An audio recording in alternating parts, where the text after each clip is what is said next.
Hello दोस्तों, क्या हाल है। तारीख 4 सितंबर 2025, दिन गुरुवार, हिंदी तिथि द्वादशी। और आइए बात करते हैं आज के मुख्य समाचार में देश भर की तमाम बड़ी खबरों पर नजर डालते हैं। देखिए, एक तो आज के दिन को national world wild life day के रूप में मनाया जाता है, यानी राष्ट्रीय वन्य जीव दिवस। और वहीं आज की पहली बड़ी खबर आ रही दोस्तों, आज बिहार बंद का ऐलान किया गया है एनडीए की तरफ से। जो हाल ही में राहुल गांधी की वोट जोड़ो यात्रा के दौरान पीएम मोदी और उनकी माता श्री को गालियां दी गई, अपशब्द बोले गए, तो उसके विरोध में आज एनडीए बिहार बंद का ऐलान किया है। चलिए, राहत भरी खबर आ गई। जीएसटी परिषद की जो 56वीं बैठक शुरू हुई, उसके फैसलों का ऐलान आखिरकार आज हो चुका है। बीती देर रात ही सरकार ने अनाउंसमेंट में कहा कि जीएसटी की इसी महीने 22 सितंबर से 2 स्लैब वाला सिस्टम लागू हो जाएगा, यानी 2 ही दरें लागू होगी, 5% और 18%। देश की वित्त मंत्री निर्मला सीतारमण बोली कि दूध, रोटी और पिज्जा, इस तरह की चीजें अब बिल्कुल जीएसटी फ्री रहेगी। सीमेंट पर भी जीएसटी टैक्स को 28% से घटाकर 18% ही कर दिया, तो इससे लोगों का मकान बनवाना भी सस्ता होगा। आखिरकार जीएसटी काउंसिल की जो बीते दिन बैठक शुरू हुई, उसमें 12% और 28% वाले स्लैब को हटाने के प्रस्ताव को मंजूरी मिल चुकी है। ये जानकारी खुद वित्त मंत्री निर्मला सीतारमण ने प्रेस कॉन्फ्रेंस में दी। उन्होंने बताया कि मौजूदा जीएसटी स्ट्रक्चर को सरल बनाने के लिए अब 2 ही स्लैब लागू किए जाएंगे 22 सितंबर से, 5 और 18% वाला। और सरकार के इस फैसले से करीब 175 तरह के आइटम्स सस्ते होंगे। हालांकि ये 5-18 के अलावा एक और जीएसटी स्लैब रहेगा। कुछ लग्जरी आइटम्स और जो तंबाकू, गुटखा, सिगरेट वगैरह ये प्रोडक्ट्स होते हैं, इन पर 40% जीएसटी लगाया जाएगा। वैसे तो ये जीएसटी मीटिंग 2 दिन होनी थी, लेकिन इसको एक ही दिन में समाप्त कर दिया गया और सरकार ने फैसलों का भी ऐलान कर दिया। और इस जीएसटी मीटिंग की बैठक में क्या क्या हाइलाइट्स रहे, इसकी जानकारी भी आप देख सकते हैं स्क्रीन पर। अब सरकार के इस फैसले से टोटल 175 तरह के आइटम्स पर जीएसटी की दरों में कटौती आएगी, यानी रोजमर्रा की लाइफ में काम आने वाली ढेर सारी चीजें सस्ती होगी। जैसे काफी फूड आइटम हो गए, बादाम, snacks, ready to eat item, jam, घी, मक्खन, अचार, मुरबा, चटनी, automobile, tractor, electronics, AC, fridge, refrigerator वगैरह, गाड़ियां वगैरह, समझ रहे हो, ढेर सारी चीजें जो रोजमर्रा की लाइफ में काम आती हैं, तो वो अब सस्ती देखने को मिलेगी। और ये देश में केंद्र की नरेंद्र मोदी सरकार का अब तक का सबसे बड़ा बदलाव रहा है। वित्त मंत्री ने कहा कि हम ये सुनिश्चित करने जा रहे हैं कि जीएसटी स्थिर रहे और स्थायी रहे। हम जीएसटी के मुआवजे को लेकर भी कदम बढ़ा रहे हैं। दूध, छेना, पनीर वगैरह इस तरह के डेयरी प्रोडक्ट्स पर भी अब कोई टैक्स नहीं लगेगा। रोटी, पराठे वगैरह को भी कर से मुक्ति दी गई है। और भी किन किन चीजों पर अब टैक्स नहीं देना पड़ेगा आपको, जिससे कि ये चीजें अब आपको सस्ती मिलेगी, तो कुछ और आइटम्स की लिस्ट आप देख सकते हैं। एक तो खाद्य पदार्थों पर सरकार ने बड़ी राहत दी है। मक्खन, घी, बटर, ऑयल, चीज वगैरह, ये सब चीजों पर जो अभी टैक्स 18% या 12% था, उसको भी घटाकर 5% ही कर दिया। इसके अलावा भी खजूर, अंजीर, आम, संतरा, नींबू जैसे सूखे फलों पर भी जो जीएसटी पहले 12% देना पड़ता था, तो अब 5% ही लगेगा। और कुछ चीजों पर जहां पहले 5% था, उन पर अब बिल्कुल 0% टैक्स लगेगा, यानी वो जीएसटी से बिल्कुल ही बाहर हो जाएगी। और भी कुछ आइटम्स देख सकते हैं जो 12 से 18 स्लैब से 5% वाले स्लैब में आ गए। और कुछ मांस, मछली और अन्य समुद्री उत्पाद, ये चीजें भी सस्ती होगी, इन पर भी जीएसटी टैक्स में कटौती हुई है। तो अभी जो नवरात्रि, दीपावली वगैरह का त्योहारी सीजन आने वाला है, इससे पहले सरकार की तरफ से आम आदमी को महंगाई से राहत देने के लिए ये शानदार फैसला लिया गया। ठीक है। और ये जो दोस्तों जीएसटी काउंसिलिंग की बैठक हुई, उधर 8 विपक्षी राज्यों की भी बैठक हुई, जिन्होंने वित्त मंत्री के सामने कई अपनी मांगे भी रखी। विपक्ष की इस रणनीतिक बैठक में तमिलनाडु, तेलंगाना, पंजाब, पश्चिम बंगाल, हिमाचल प्रदेश, कर्नाटक और झारखंड जैसे राज्यों के वित्त मंत्री या प्रतिनिधि शामिल हुए। और 2500 रुपए तक के जूते, चप्पल और परिधानों पर भी जीएसटी घटाकर 5% कर दिया है। बाकी कुछ और ये डिटेल जानकारी आप देख सकते हैं दोस्तों। पहले जो टोटल जीएसटी के 4 स्लैब थे, 5, 18, 12 और 28, ये चारों घटकर अब सिर्फ 2 ही स्लैब रह जाएंगे, केवल 5 और 18। और जीएसटी में इस बदलाव के बाद अब आम आदमी को कितना टैक्स देना पड़ेगा, कितनी महंगाई से राहत मिलेगी, इस बाबत कुछ अलग अलग चीजों की टैक्स डिटेल जानकारी भी आप इस टेबल में देख सकते हैं। ओके, और चलिए दोस्तों आगे बढ़ते हैं अब अपन खबरों में। देखिए, सेक्टर पर एक अच्छी रिपोर्ट सामने आ रही है कि भारत का सेवा क्षेत्र बीते 14 सालों में सबसे तेज रफ्तार से बढ़ा। बीते महीने अगस्त में सर्विस सेक्टर का पीएमआई 62.9 पर पहुंच चुका है, यानी भारत के सर्विस सेक्टर की ग्रोथ बहुत ही अच्छी रही है। बीते 15 सालों के नए हाई लेवल पर पहुंची है। नए ऑर्डर और अंतर्राष्ट्रीय मांग से सर्विस सेक्टर में यह मजबूती देखी जा रही है। और वहीं क्रिसिल की भी एक रिपोर्ट सामने आ रही है कि वित्त वर्ष 2025-26 की पहली तिमाही में 33.2 अरब डॉलर पहुंचा रेमिटेंस। सेवा निर्यात में भी बढ़ोतरी हुई। चलिए अगला अपडेट देखिए। किसानों के लिए सरकार ने नया प्लान बनाया। एमएसपी पर कपास खरीद के लिए देश भर में 550 केंद्र स्थापित किए जाएंगे। गिरिराज सिंह ने समीक्षा बैठक भी की है। वहीं केंद्र सरकार का कहना है कि कृषि और प्रसंस्कृत खाद्य निर्यात वित्त वर्ष 2024-25 में 49.4 बिलियन अमेरिकी डॉलर तक पहुंचा। ये भी सरकार की तरफ से डेटा जारी किए गए। और वहीं दोस्तों सोने की महंगाई पर एक चौंकाने वाली रिपोर्ट सामने आ रही है। आईसीआईसीआई बैंक ने अपनी रिपोर्ट में कहा कि 1.25 लाख रुपए प्रति 10 ग्राम तक जा सकते हैं सोने के भाव। दरअसल बीते दिन से ही आपको पता होगा सोने के भाव में अचानक से बढ़ोतरी देखी गई। पिछले बार 12 घंटों के दौरान ही सोना 1597 रुपए और बढ़कर अभी अपने नए ऑल टाइम हाई पर पहुंच चुका है 1,06,000 रुपए प्रति 10 ग्राम। इसी साल अब तक सोना 29,859 रुपए महंगा हो चुका है, यानी लगभग 30,000। और चांदी भी अभी 1,23,000 रुपए प्रति किलो बिक रही है। 1.25 लाख के आसपास तो चांदी ऑलरेडी पहुंच चुकी है। चांदी की कीमत में भी बीते दिन 387 रुपए की बढ़ोतरी दर्ज हुई है और सोने की कीमतें भी आसमान छू रही हैं। अलग अलग कैरेट के हिसाब से गोल्ड का प्राइस आप देख सकते हैं। तो अभी जो सोना इतना महंगा हो रहा, इस पर आईसीआईसीआई बैंक ने रिपोर्ट जारी की और कहा कि इस साल 2025 के अंत तक तो सोना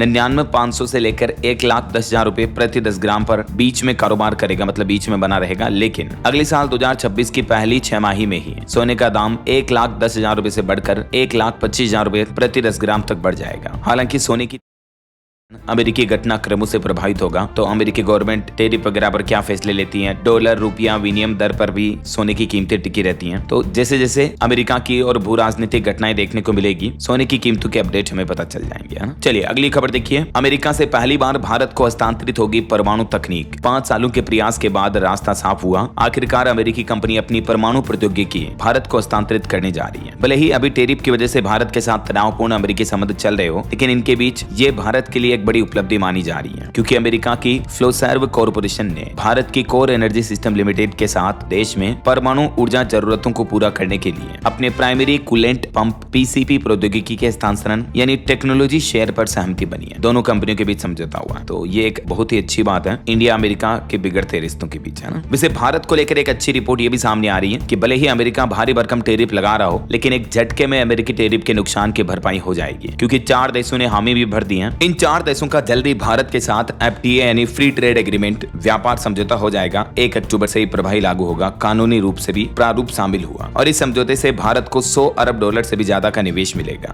तो ये एक भारत के लिए अच्छी बात है। देखिए भारत व ईएफटीए के बीच भी व्यापार समझौता फाइनल हो चुका है, जो कि 1 अक्टूबर से लागू होगा। खुद स्विट्जरलैंड की तरफ से इस बात की जानकारी दी गई और एक अच्छी रिपोर्ट ये भी सामने आ रही है कि भारत अमेरिका के बीच भी ट्रेड डील नवंबर महीने तक होने की उम्मीद है। देश के वाणिज्य मंत्री पीयूष गोयल बोले कि चीजें जल्द ही पटरी पर लौटेगी। अभी भारत पर भले ही अमेरिका ने 50% टैरिफ लगा रखा हो, लेकिन जल्द ही दोनों देशों के बीच व्यापार समझौता ट्रेड डील होने की उम्मीद है। इधर अमेरिकी राष्ट्रपति डोनाल्ड ट्रंप ने भी एक बयान में कहा कि भारत टैरिफ लगाकर हमें मार रहा है। मैं टैरिफ को सबसे बेहतर समझता हूं। पहले उन्होंने कहा था कि भारत का अमेरिका से एक तरफा रिश्ता है, उसके बाद अब उन्होंने भारत पर सीधा एलिगेशन लगाया और कहा कि भारत हम पर टैरिफ लगाकर हमें मार रहा है। देखिए जरा। चलिए अगला अपडेट देखिए। रिलायंस जियो कंपनी का यूजर बेस 50 करोड़ के पार पहुंचा। यह आंकड़ा अमेरिका, यूके और फ्रांस जैसे देशों की कुल आबादी से भी ज्यादा है और इस मौके पर जियो कंपनी ने कई ऑफर्स भी पेश किए, यानी जियो के कुल यूजर्स की संख्या 500 मिलियन से भी ज्यादा हो चुकी है और भारत की सबसे बड़ी टेलीकॉम कंपनी बन चुकी है रिलायंस जियो। अभी रिलायंस जियो इन्फोकॉम लिमिटेड के चेयरमैन आकाश अंबानी बन चुके हैं। चलिए अगली खबर आ रही है। दिल्ली में रोड परियोजनाओं पर खर्च होंगे 50,000 करोड़ रुपए। केंद्रीय मंत्री नितिन गडकरी ने यह बात की जानकारी दी। उन्होंने कहा कि वर्तमान में 1 लाख करोड़ रुपए के विकास कार्य चल रहे हैं और अब अगले 6 महीनों में दिल्ली में सड़क परियोजनाओं पर 50,000 करोड़ रुपए और खर्च किए जाएंगे। चलिए अगला अपडेट देखिए दोस्तों। पंजाब राज्य में जो अभी भारी बारिश और बाढ़ से हालात काफी गंभीर चल रहे हैं। इस बीच पंजाब सरकार ने राज्य को आपदा प्रभावित राज्य घोषित कर दिया है। बाढ़ की चपेट में हैं 23 जिले। देश की राजधानी दिल्ली में भी यमुना नदी ने तोड़ा 2010 का रिकॉर्ड और भी देश के कई राज्यों में भारी बारिश का अलर्ट है। मैं आपको आगे बताऊंगा पूरे मौसम समाचार विस्तार से। देखिए दिल्ली एयरपोर्ट पर भी 340 से ज्यादा फ्लाइट्स डिले हुई भारी बारिश के हालातों की वजह से। गाजियाबाद में भी 1 मंजिल तक घर डूब गए, इतना पानी भरा हुआ है। नोएडा में भी दिन में भी मानो अंधेरा सा छा गया। तो पूरे मौसम समाचार जानेंगे आगे। फिलहाल देखिए अगली खबर। CUSB के प्रयोगशाला कर्मी डॉक्टर राजकुमार सरदार को सर्वश्रेष्ठ ओरल प्रेजेंटेशन पुरस्कार से सम्मानित किया गया। वहीं सरकारी कर्मचारियों के लिए बड़ी अच्छी खबर आई है। इस राज्य में 11% तक बढ़ गया है DA। दरअसल उत्तराखंड के मुख्यमंत्री पुष्कर सिंह धामी सरकार ने आने वाले दशहरा के पर्व से पहले राज्य सरकार के कर्मचारियों को यह बड़ा तोहफा दिया है। सरकार ने 5वें और 6ठे वेतन आयोग के कर्मचारियों व पेंशन धारकों के महंगाई भत्ते यानी DA में बढ़ोतरी को मंजूरी दे दी है और इस मंजूरी के बाद अब 5वें वेतनमान पर कर्मचारियों का DA जो पहले 455% था वो बढ़कर अब 466% हो गया है और 6ठे वेतनमान वालों के लिए DA जो 246% था वो बढ़कर 252% हो गया। तो इससे उत्तराखंड राज्य के लाखों कर्मचारियों को और पेंशन धारकों को हर महीने 1200 से 2200 रुपए तक अतिरिक्त लाभ मिलेगा ना। और कब से मिलेगा ये बढ़ा हुआ DA का लाभ? तो समाचार एजेंसी ANI की रिपोर्ट के मुताबिक जनवरी 2025 से ही उत्तराखंड सरकार ये बढ़े हुए महंगाई भत्ते का लाभ देगी सरकारी कर्मचारियों को, है ना। चलिए अगला अपडेट आ रहा। महाराष्ट्र के मंत्री छगन भुजबल ने मराठों को कुणबी प्रमाण पत्र देने का विरोध किया। उन्होंने कहा कि अब वो कोर्ट भी जाएंगे। अभी एक दिन पहले आपको पता होगा मराठा आरक्षण को लेकर जो आंदोलन चल रहा था, अनशन पर थे मनोज जरांगे, तो सरकार ने उनकी कुछ मांगे मान ली, उसके बाद उन्होंने हड़ताल भी खत्म कर दी। इस बीच अब महाराष्ट्र के मंत्री की तरफ से ये बड़ी घोषणा की गई। और कुछ बड़ी हेडलाइंस न्यूज सुर्खियां देखिए दोस्तों। इजराइल हमास युद्ध के बाद अब गाजा में कम से कम 21,000 बच्चे विकलांग हो गए। संयुक्त राष्ट्र समिति की रिपोर्ट में चौंकाने वाला खुलासा सामने आ रहा। देखिए युद्ध की वजह से कितनी भयंकर तबाही मचती है। इन डेटा, इन आंकड़ों को देखकर आप अंदाजा लगा सकते हैं। हजारों लाखों बच्चे और बड़े लोग मारे गए वो तो अलग है, लेकिन 21,000 बच्चे तो विकलांग हो गए जो जीवन भर अब परेशानियों का सबब झेलेंगे। और वही खबर है जम्मू के अखनूर में बाढ़ में फंसे 44 नागरिकों को भी बीएसएफ ने रेस्क्यू किया। दिल्ली में यमुना नदी का जलस्तर भी 207 मीटर बढ़ा। निचले इलाकों में बाढ़ का खतरा बढ़ा है। केंद्रीय गृह मंत्री अमित शाह के आवास पर भी बिहार विधानसभा चुनाव को लेकर बैठक हुई। प्रधानमंत्री नरेंद्र मोदी ने सभी देशवासियों को कर्मा पूजा की ढेरों शुभकामनाएं भी दी। और केंद्रीय कृषि मंत्री शिवराज सिंह चौहान आज गुरुवार को पंजाब राज्य का दौरा करेंगे, बाढ़ के हालातों का जायजा लेंगे। वहीं पाकिस्तान, बांग्लादेश और अफगानिस्तान से भारत आए अल्पसंख्यकों के लिए राहत की खबर है। दिसंबर 2024 तक आए हिंदू, सिख, बौद्ध, जैन, पारसी और ईसाई अब भारत में रह सकेंगे, क्योंकि गृह मंत्रालय ने आदेश जारी करके पासपोर्ट और वीजा की अनिवार्यता से छूट का ये बड़ा फैसला लिया ऐसे लोगों के लिए ना। चलिए आगे बढ़ते हैं खबरों में। देखिए आप, सुप्रीम कोर्ट में इस महत्वपूर्ण मुद्दे पर सुनवाई हुई और इसमें राज्यों ने कहा कि राज्यपाल का कानून बनाने में कोई रोल नहीं है। बंगाल, तेलंगाना और हिमाचल राज्यों ने सुप्रीम कोर्ट में दलील दी। राज्यपालों और राष्ट्रपति के लिए डेडलाइन से जुड़े मामले की सुनवाई के दौरान पश्चिम बंगाल, तेलंगाना और हिमाचल की सरकारों ने विधेयक को रोक कर रखने की विवेकाधिकार शक्ति का विरोध किया। विधानसभा से पास बिलों पर राष्ट्रपति और राज्यपाल की मंजूरी की डेडलाइन तय करने वाली राज्यों की याचिकाओं पर यह सुप्रीम कोर्ट में लगातार 7वें दिन भी सुनवाई हुई और इसमें राज्यों ने यह बात कही कि कानून बनाना विधानसभा का काम है, इसमें राज्यपालों की कोई भूमिका नहीं है, वे केवल औपचारिक प्रमुख होते हैं। चलिए अगला अपडेट देखिए। कर्नाटक हाईकोर्ट बोला यूट्यूब पर झूठी आपत्तिजनक बातें फैल रही हैं और मानहानि कानून इन्हें रोकने के लिए काफी नहीं है। एक कन्नड़ चैनल के एडिटर को फटकार लगाते हुए कर्नाटक हाईकोर्ट ने कहा कि आजकल यूट्यूब पर कई अफवाहें और आपत्तिजनक बातें इतनी आसानी से फैल रही हैं कि इनको रोकने के लिए केवल मानहानि कानून काफी नहीं है, बल्कि सख्त कानून बनाना चाहिए सरकार को ऐसा। और एक केस की सुनवाई करते हुए सुप्रीम कोर्ट ने यह भी कहा कि बच्चे को माता पिता दोनों के प्यार का हक होता है, चाहे अलग अलग देशों में ही क्यों ना रहते हो। पिता को वीडियो कॉल करने की इजाजत दी। एक पति पत्नी के तलाक मामले में बच्चे की परवरिश को लेकर सुप्रीम कोर्ट ने माता पिता दोनों की भागीदारी अहम बताई। और देखिए मराठा आंदोलन पर एक और रिपोर्ट सामने आ रही कि आजाद मैदान से 125 टन कचरा निकला, जो कि प्रदर्शनकारियों ने 5 दिन में जमा किया था। हाईकोर्ट ने पूछा कि सरकारी संपत्ति के नुकसान की भरपाई कौन करेगा। मराठा आरक्षण आंदोलन के नेता मनोज जरांगे ने 29 अगस्त से 2 सितंबर तक जो आमरण अनशन किया था, तो उस मुद्दे को लेकर अब बॉम्बे हाईकोर्ट ने भी मनोज जरांगे को फटकार लगाई। चलिए अगला अपडेट आ रहा आयकर अधिनियम 2025 को लेकर खबर देखिए। भारत के नए कर ढांचे की नींव रखी जा चुकी है, जो कि 1 अप्रैल 2026 से प्रभावी होगा, यानी लागू हो जाएगा। सरकार जो न्यू इनकम टैक्स बिल लेकर आ रही है उसको लेकर फाइनल अपडेट जारी किया है। जो नया वित्त वर्ष शुरू होगा 2026, उससे ही आपको ये हमारे देश में नए इनकम टैक्स के रूल्स रेगुलेशंस वगैरह देखने को मिलेंगे, है ना। चलिए खबर देखिए। आईआईटी जोधपुर के डायरेक्टर और प्रोफेसर के बीच मारपीट की घटना देखी गई। रजिस्ट्रार बोले फैकल्टी ने निदेशक पर जानलेवा हमला किया। टीचर ने भी आरोप लगाया कि मुझे मारने की कोशिश हुई। ये बड़ी कंट्रोवर्सी हो गई आईआईटी जोधपुर परिसर में। और खबर है राहुल गांधी और केंद्रीय कृषि मंत्री शिवराज सिंह चौहान आज पंजाब अमृतसर आएंगे। बाढ़ प्रभावित इलाकों में गुरदासपुर और कपूरथला का दौरा भी करेंगे। और वहीं खबर देखिए हरियाणा की यूट्यूबर ज्योति मल्होत्रा की डिफॉल्ट बेल याचिका खारिज हुई। पुलिस की 2 एप्लीकेशन मंजूर की। कोर्ट ने चालान के पब्लिश होने पर रोक लगाई। 10 तारीख को अब इनकी अगली पेशी होगी।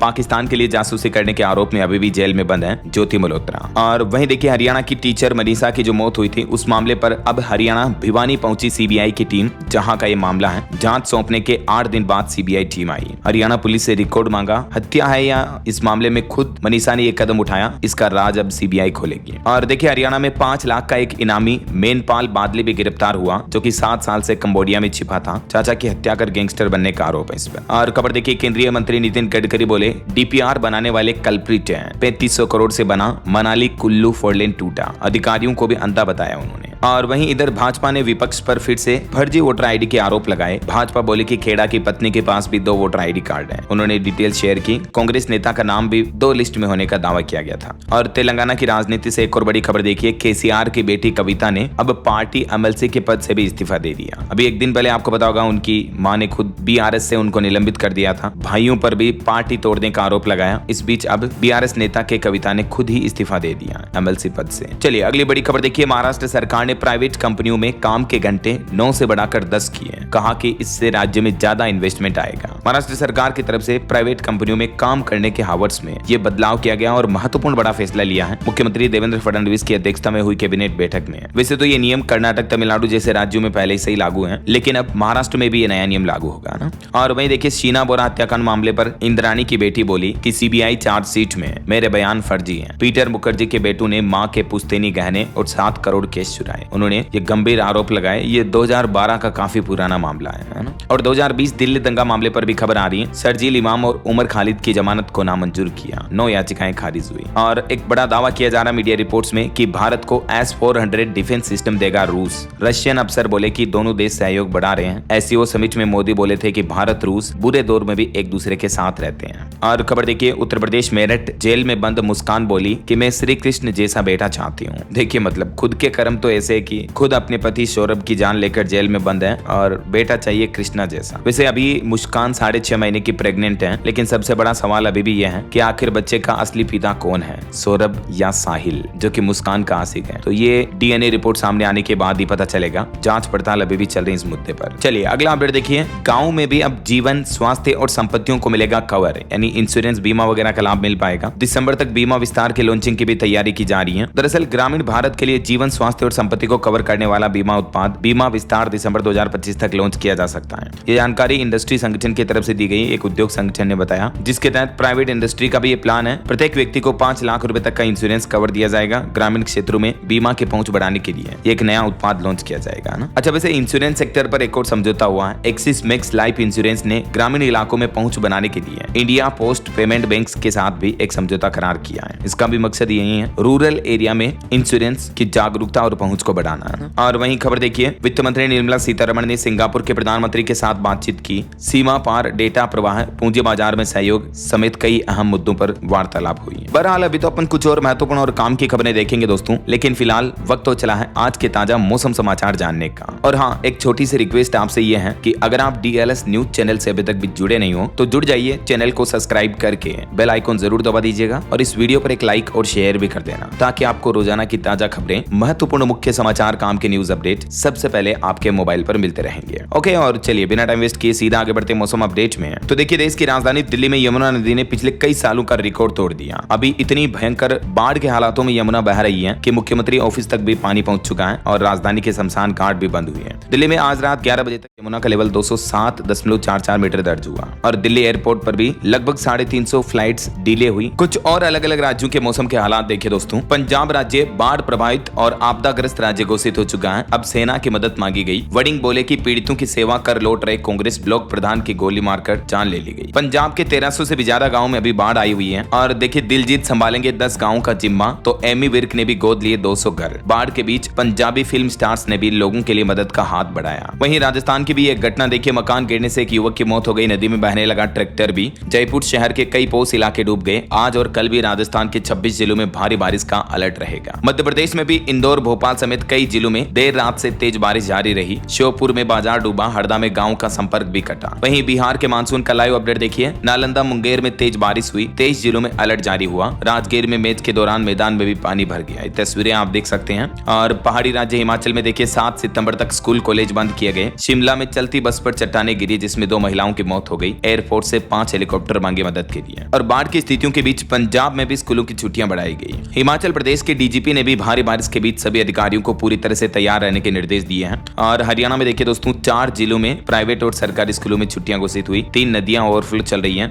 हथिनी कुंड बैराज पर SDRF के जवानों को तैनात किया गया। बीते 24 घंटों में ही हरियाणा में 11 लोगों की मौतें हुई। वैसे अभी हरियाणा के 7 जिलों के लिए गग्गर नदी भी खतरा बनी हुई है। नदी किनारे बने घरों में दरारें आ गई, जमीनें भी धंसने लगी हैं। ये तस्वीरें आप देख सकते हैं। और वहीं हरियाणा के अंबाला में भी देखिए दोस्तों, टांगरी नदी ओवरफ्लो हो रही है। प्रशासन ने लोगों को घर न छोड़ने का आदेश दिया। कई जगहों पर कॉलोनियों में 5-5 फुट तक पानी भरा हुआ है। SDRF के जवान तैनात हुए यहाँ भी। और उत्तर प्रदेश की कुछ तस्वीरें देखिए। बाढ़ में डूब रहे तेंदुए के शावक को बचाया गया। पीलीभीत में शमशान और हाईवे भी डूब गए। सड़कों पर दाह संस्कार करना पड़ रहा है। इतनी गंभीर स्थितियां चल रही है। बाकी मेरठ वगैरह में आज भी स्कूल बंद रहेंगे। हालांकि स्काईमेट वेदर की रिपोर्ट में लेटेस्ट अपडेट में बताया गया कि इस महीने सितंबर के अंत तक बारिश घट सकती है। जून, जुलाई, अगस्त महीनों जितना बादल सितंबर में नहीं बरसेंगे, लेकिन अभी फिलहाल शुरुआती दिनों में तो अच्छी जमकर बारिश देखने को मिल रही है ना। और भी दोस्तों, अगले 24 घंटों के दौरान मौसम की संभावित गतिविधियां देश भर में क्या रह सकती हैं, जिसकी जानकारी आप देख सकते हैं स्क्रीन पर। ओके, और चलिए मौसम के बाद अब अपन कुछ मार्केट अपडेट्स पर नजर डाल लेते हैं। देखिए, बीते दिन भी भारतीय भारतीय शेयर मार्केट में अच्छी तेजी रही। सेंसेक्स 410 अंक चढ़कर 80,568 पर बंद हुआ। निफ्टी में भी 135 अंक की तेजी देखने को मिली। वहीं खबर है, एक अमेरिकी ट्रेडिंग कंपनी चेन स्ट्रीट ने मार्केट रेगुलेटर सेबी पर केस दर्ज किया। सिक्योरिटीज अपीलेट ट्रिब्यूनल में अपील दायर की है। शेयर बाजार में हेरफेर से जुड़ा यह मामला है। और खबर है दोस्तों, जोमेटो से खाना मंगाना फिर से हुआ महंगा। फेस्टिवल सीजन से पहले प्लेटफॉर्म फीस 20% और बढ़ा दी कंपनी ने, तो अब 10 रुपए की जगह 12 रुपए चार्ज लगेगा ना। निवेशकों के लिए भी खबर है, टाटा कैपिटल का आईपीओ इस महीने सितंबर के अंत में ओपन होगा। 17,200 करोड़ रुपए जुटाएगी कंपनी। और खबर आ रही, इनसाइडर ट्रेडिंग की आशंका को दूर करने के लिए अनुपालन सख्त करे बैंक। सेबी प्रमुख तुहिन कांत पांडे ने बात की जानकारी दी है। चलिए मार्केट के बाद आगे बढ़ते हैं खबरों में। देखिए आप, पाकिस्तान का एक और पर्दाफाश हुआ है। टीआरएफ के जरिए विदेशी फंडिंग से आतंक फैलाया जा रहा था। एनआईए की जांच में खुलासा हुआ है। चलिए अगली खबर देखिए, एक बड़ी सड़क दुर्घटना हो गई दोस्तों। छत्तीसगढ़ में बोलेरो ने श्रद्धालुओं को रौंदा, जिसमें 3 लोगों की मौत हो गई। जशपुर का यह मामला है, जहां गणेश विसर्जन करने जा रहे थे सभी श्रद्धालु और तभी पीछे से बोलेरो ने रौंद दिया। चलिए अगला अपडेट देखिए, कुछ अंतर्राष्ट्रीय न्यूज खबरें आ रही है। चीन ने अमेरिका तक मार करने वाली मिसाइलें दिखाई। विक्ट्री डे परेड में माओ जैसे ड्रेस में पहुंचे राष्ट्रपति शी जिनपिंग, कहा कि हम डरते नहीं,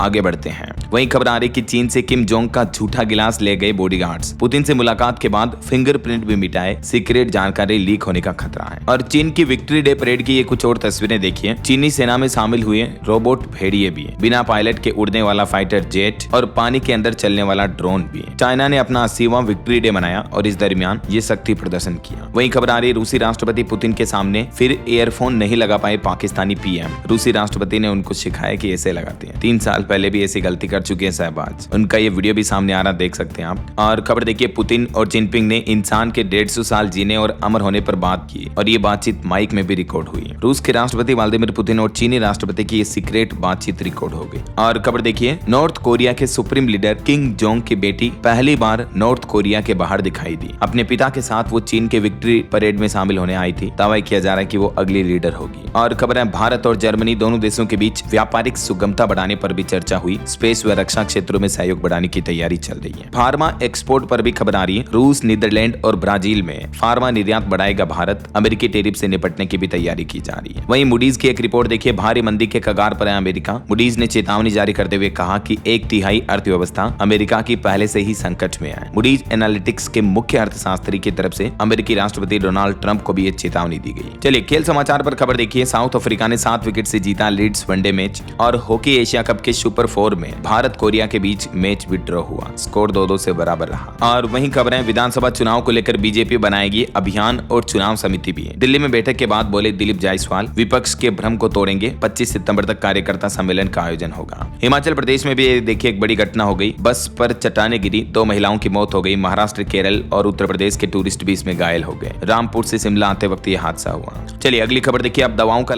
मिलना आसान होगा। ड्रग्स और क्लिनिकल ट्रायल्स के नियमों को बदल रही है सरकार, जिससे कि हमारे देश के फार्मा सेक्टर को फायदा होगा। अब ये डिटेल आप देख सकते हैं कि इसमें मुख्य बदलाव क्या होगा। चलिए खबर देखिए, बिहार, झारखंड और छत्तीसगढ़ के रेल यात्रियों के लिए खुशखबरी। 23 अक्टूबर से चलेगी छठ स्पेशल ट्रेन भी।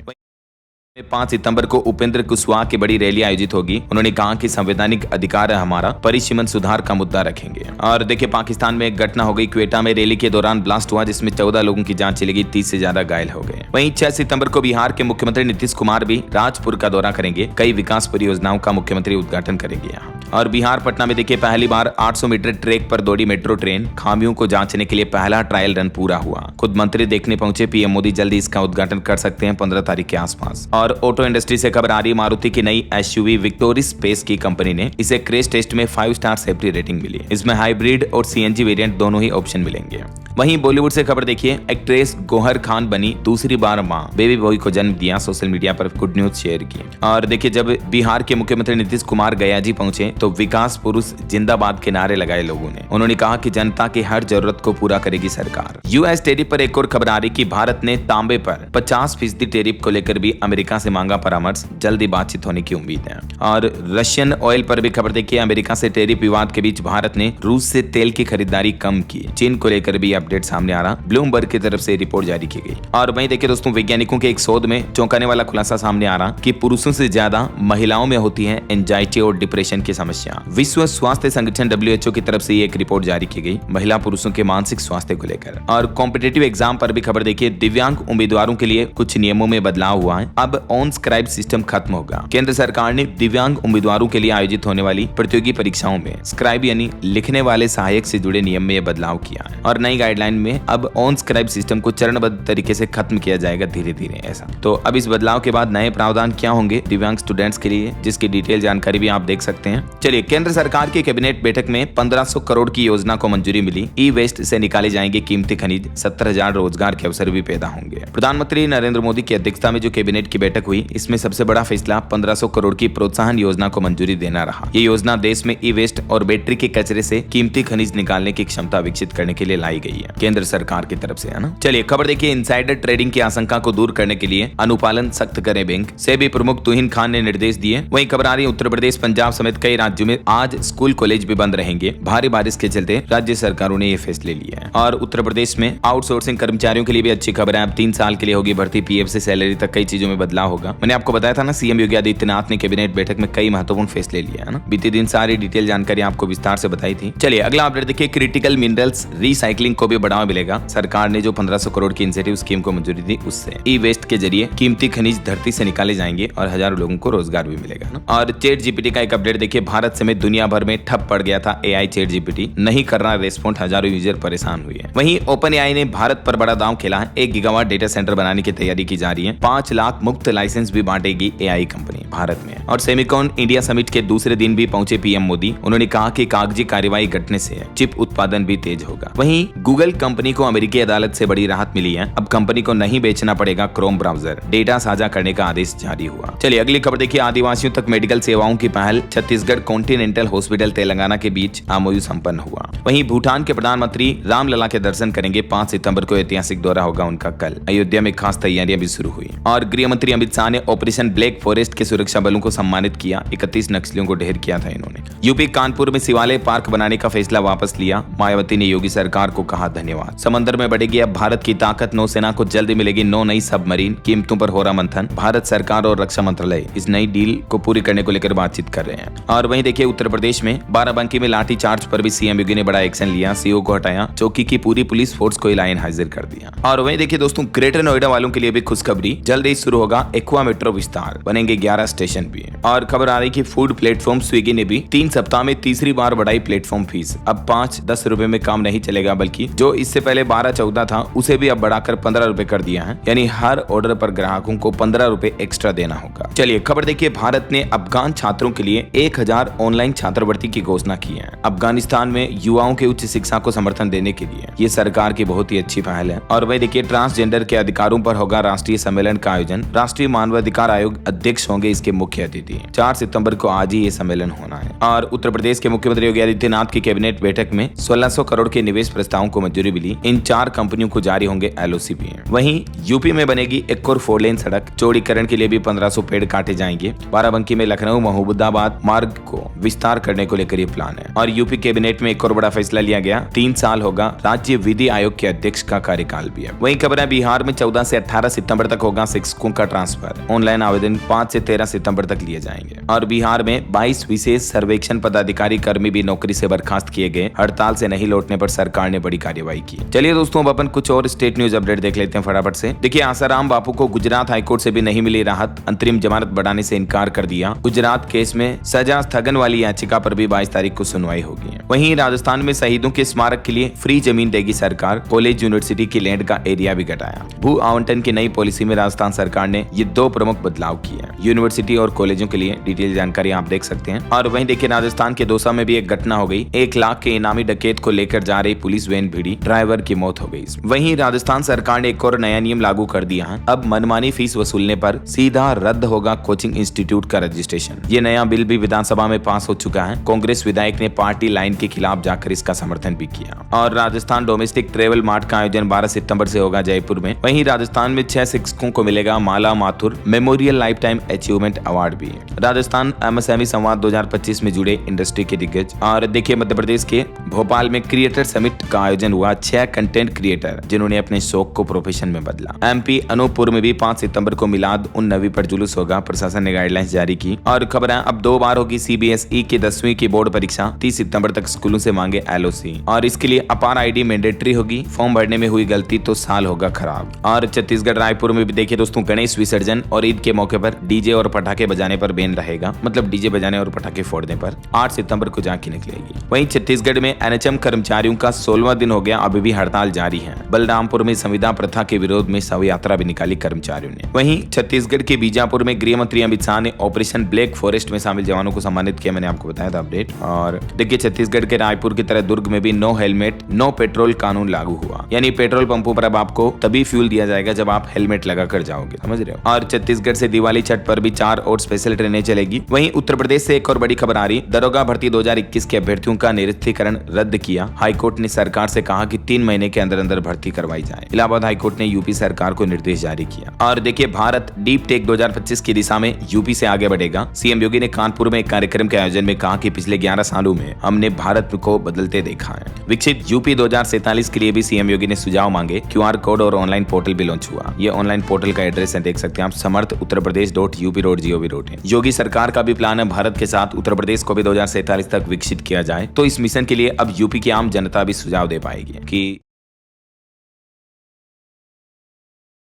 दिन अयोध्या भी पहुंचे सीएम योगी। हनुमानगढ़ी में हनुमान जी के दर्शन किए। महंत हेमंत दास ने उनको प्रतिमा और सोल भी भेंट की। वहीं उत्तर प्रदेश में हाउस टैक्स में अब 30 सितंबर तक 10% तक की और छूट मिलेगी। लखनऊ में बनेगा आधुनिक लॉजिकल पार्क। दिल्ली में अमित शाह की बैठक हुई। 243 सीटों पर सम्मेलन करेगा एनडीए। बिहार में अमृत भारत स्टेशन योजना के तहत 6 रेलवे स्टेशन बनकर तैयार हुए। वहीं बिहार के मानसून से खबर देखिए, बेतिया से दिख रहा नेपाल का हिमालय पर्वत। आज भी 11 जिलों में ऑरेंज और 12 जिलों में येलो अलर्ट रहेगा बिहार में। 11 सितंबर के बाद बिहार में फिर से भारी बारिश की चेतावनी है। और 13 सितंबर को बिहार में लोक अदालतों के जरिए सालों पुराने मामलों को सुलझाया जाएगा। 15 सितंबर तक बिहार में एबीवीपी का सदस्यता अभियान भी चलेगा। झारखंड में भी बादल और बारिश का दौर जारी है। पूर्वी पश्चिमी सिंहभूम समेत 5 जिलों में भारी बारिश का ऑरेंज अलर्ट जारी है। झारखंड सरकार ने भी 67 प्रस्तावों को मंजूरी दी। और झारखंड में शिक्षक दिवस के मौके पर 3 साल बाद अब फिर राजकीय शिक्षक पुरस्कार शुरू किए सरकार ने। झारखंड की कैबिनेट बैठक में भी बीते दिन 67 प्रस्तावों पर मुहर लगी कुल। और पंजाब में बाढ़ के हालातों के बीच राघव चड्ढा ने बड़ा ऐलान किया। सांसद निधि से 3.25 करोड़ रुपए देंगे वो। और स्टूडेंट राजनीति से बड़ी खबर देखिए, पंजाब यूनिवर्सिटी चंडीगढ़ में पहली बार एबीवीपी प्रेसिडेंट बना। शाद के अस्मित वाइस प्रेसिडेंट बने और एसओपीयू के डागर सेक्रेटरी का चुनाव भी जीते हैं। चंडीगढ़ स्थित पंजाब यूनिवर्सिटी में ये छात्र संघ चुनाव के नतीजे आ चुके हैं। और खबर है हरियाणा को मिली 200 एमबीबीएस की सीटें। मंत्री आरती राव ने लिखा था लेटर भी। एक हरियाणवी महिला की साहस भरी कहानी देखिए जरा। हरियाणा की लेडी टीचर बनी heavy vehicle driver. Car touch होने पर माफी मांगनी पड़ी। 35 दिन में बस और ट्रक चलाना सीखा। इनकी जिंदगी एक फिल्म की स्टोरी की तरह बदल गई। हरियाणा के पलवल जिले की रहने वाली लेडी टीचर प्रीति राहुल मलिक अपने आसपास के इलाके की पहली ऐसी महिला है जिनके पास हेवी ड्राइविंग लाइसेंस है। मतलब ये कार वगैरह कोई भी बड़ी गाड़ी भी चला सकती है ना। वहीं पंजाब में बाढ़ के हालातों पर केजरीवाल के निर्देश पर राहत सामग्री भी भेजी गई। और उत्तराखंड में देखिए हरिद्वार कुंभ मेला 2027 की तैयारियां 2026 अक्टूबर तक पूरी करें। मुख्यमंत्री पुष्कर सिंह धामी ने अधिकारियों को सख्त निर्देश भी दिए। और एजुकेशन पर अपडेट चाह रहा दोस्तों, बिहार में 10वीं बोर्ड रजिस्ट्रेशन की लास्ट डेट बढ़ चुकी है। इस पोर्टल से आवेदन कर पाएंगे स्टूडेंट।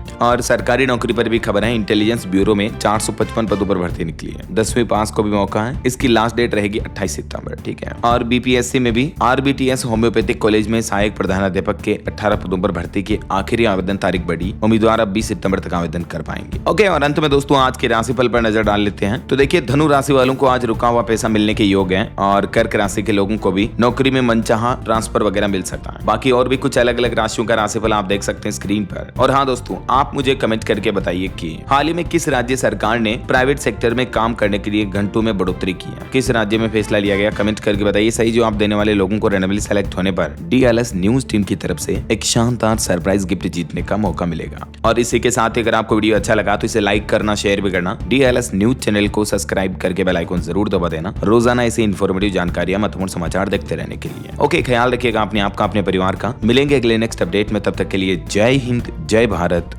वंदे मातरम।